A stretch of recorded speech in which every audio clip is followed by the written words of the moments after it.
Hello everyone, welcome back to my YouTube channel English by Annapurna. आज की जो हमारी क्लास है वो यूपी टेट के लिए है और आज हम नाउन के बारे में पढ़ेंगे। So what is noun? You know that the noun is the name of a person, place और थिंग्स। मतलब जो नाउन है वो किसी भी व्यक्ति, वस्तु, स्थान के नेम को हम नाउन बोलते हैं। And there are many types of noun. तो इसमें कितने टाइप्स के होते हैं नाउन? तो सबसे पहले आपको नॉर्मली ये जानना है कि 5 टाइप्स के नाउन होते हैं। ये आप अपने फिंगर्स पे भी लर्न कर सकते हैं, जैसे PCCMA। अब P फॉर हो जाएगा प्रॉपर नाउन, C फॉर हो जाएगा common noun, next C for हो जाएगा collective noun, and M for material noun, and last is abstract noun. तो ये आपके ऊपर है, आप किसी भी तरह लर्न करें, ऐसा नहीं है कि आपको लर्न करना ही पड़ेगा, ये आपको ऑब्वियसली लर्न होगा। सो यहाँ पे जो हमारा जो ये बुक है इसमें हमें केवल क्या पढ़ना है, तो इनके 4 टाइप्स को पढ़ना है। मतलब नाउन के ऐसा नहीं है कि केवल 4 टाइप्स ही होते हैं, इसके 5 टाइप्स होते हैं, बट यहाँ पे हमें 4 टाइप्स से रिलेटेड क्वेश्चन आएगा तो हमें 4 टाइप्स को पढ़ना है। First is proper noun, second is common noun, next is collective noun, and last है अब्स्ट्रैक्ट नाउन। तो सबसे पहले हम प्रॉपर नाउन के बारे में समझते हैं। प्रॉपर नाउन क्या है? तो proper noun refers to the name of specific person, place और things. Proper refers especially to someone or something. Proper noun always begin with a capital letter. इसमें बहुत ज़्यादा आपको दिमाग नहीं लगाना है, बस इतना सोचिए प्रॉपर नाउन मतलब किसी एक स्पेसिफिक, मतलब कोई जो मेन है उसका नेम जब हम रखते हैं तो उसे हम प्रॉपर नाउन बोलते हैं, जो कि नॉर्मल ना हो, किसी पर्टिकुलर पर्सन की हो, या फिर पर्टिकुलर प्लेस हो, या फिर पर्टिकुलर थिंग हो। वैसे तो आपको पता है कि किसी भी व्यक्ति, वस्तु, स्थान के नाम को बोलते हैं, तो हर जगह आपको यही सीखना है। सो प्रॉपर नाउन आपको समझ में आया होगा कि किसी पर्टिकुलर व्यक्ति का नाम हो, या फिर पर्टिकुलर प्लेस का नाम हो, या फिर पर्टिकुलर थिंग्स का नाम हो, तो वहाँ पे हम प्रॉपर नाउन समझेंगे। एग्जाम्पल से क्लियर करते हैं। India, Peter, Samsung. अब देखिए इंडिया तो कई सारे नहीं हैं, एक ही है। और पीटर हमने किसी का नेम रखा है, ना कि हमने गर्ल या बॉय बोला है। पीटर जरूर कोई पीटर होगा, उसे कहा गया है। नेक्स्ट है सैमसंग, ये भी पर्टिकुलर नेम है, तो इसे सेंटेंस एग्जाम्पल में दिया है। India is my country, Peter is talking on the phone, and next है Samsung has a collection of electric goods. तो ये हमारा हो जाएगा प्रॉपर नाउन, जब हम किसी पर्टिकुलर व्यक्ति, वस्तु, स्थान के नाम के बारे में बातें करें तो वो हमारा हो जाएगा प्रॉपर नाउन। नेक्स्ट है कॉमन नाउन। कॉमन नाउन क्या है? Common noun refers to common name of person, place और थिंग्स। बात यहाँ पे कभी भी होगी तो पर्सन, प्लेस और थिंग्स की ही होगी, क्योंकि नाउन उसे ही बोलते हैं।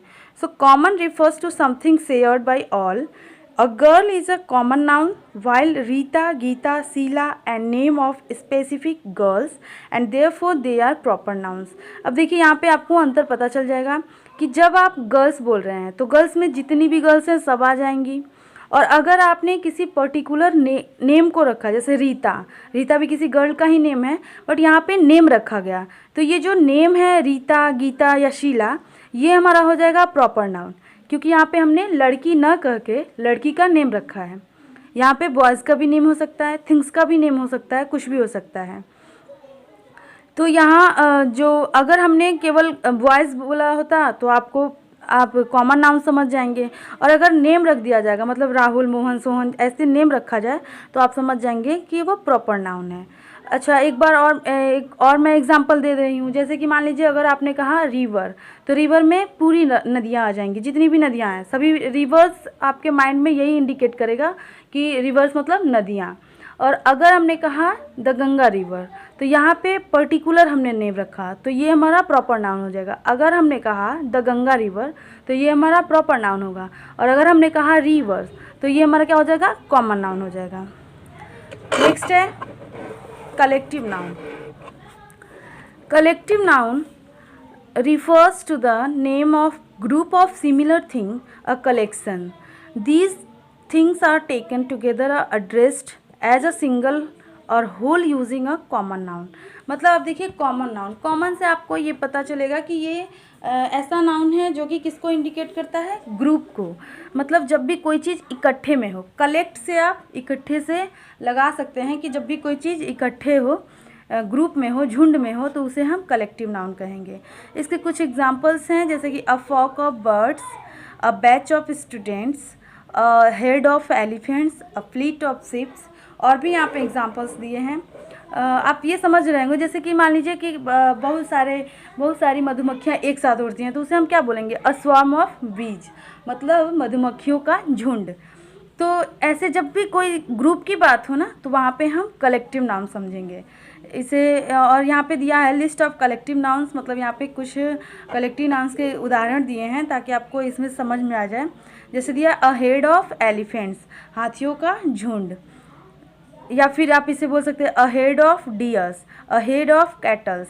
नेक्स्ट है a pack of wolves, a pack of dogs, a pack of cards, a fleet of ship, a flock of birds and a flock of ship, a swarm of bees, जिसे मैंने अभी बताया था आपको, and a swarm of flies, a shoal of school of fish, a crowd group of people. मतलब यहाँ पे crowd भी हो सकता है या फिर ग्रुप भी हो सकता है। अ गैंग ऑफ थीव्स, अब यहाँ पे देखिए आपको ये नहीं करना है, ग्रुप में तो थीव्स भी रहते हैं एंड ग्रुप में मधुमक्खियाँ भी हैं, तो आपको यूज़ क्या करना है, अ गैंग ऑफ थीव्स, मतलब चोरों की गैंग, चोरों का झुंड नहीं हो सकता है, ठीक है, क्योंकि जो चोर होते हैं मतलब उनको ये कहा जाता है कि गैंग ऑफ थीव्स, न कि चोरों की झुंड, ठीक है। नेक्स्ट है a panel of expert, a batch of जज, a fall of snow, a board of director, a troupe of actors या फिर ड्रामेटिस्ट या फिर acrobats, a bunch of grapes या फिर अ बंच ऑफ फ्लावर्स या फिर अ बंच ऑफ कीज। ये सारी चीज़ क्या है, गुच्छे में है, इकट्ठे हैं, तो इसलिए ये कलेक्टिव नाउन्स के अंडर आएंगे। Come to the next page, यहाँ पे आ रहा है अभी मटेरियल नाउन यहाँ पे नहीं दिया है, बट मैं फिर भी उसे क्लियर कर देती हूँ ताकि दिमाग में कुछ कन्फ्यूजन ना रहे। जो मटेरियल नाउन है आपको नेम से ही पता चल रहा है कि धातुवाचक संज्ञा, ठीक है।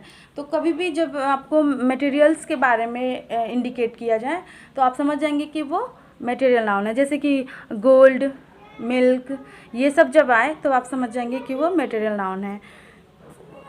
नेक्स्ट है अब्स्ट्रैक्ट नाउन।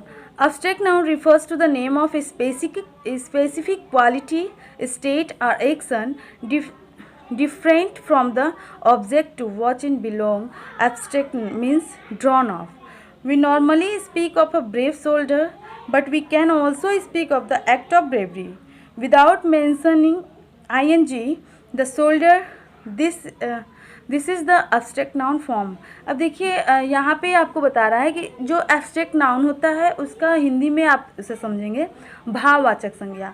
तो भाव किसे कहते हैं, जैसे आपके अंदर जो भाव उत्पन्न होता है ना, उसे हम भाववाचक संज्ञा कहते हैं। जैसे कि मान लीजिए ईमानदारी, ये आप देख नहीं पाए, मतलब ईमानदारी को आप टच नहीं कर पाएंगे, ये केवल एक फील है, भाव है, ठीक है।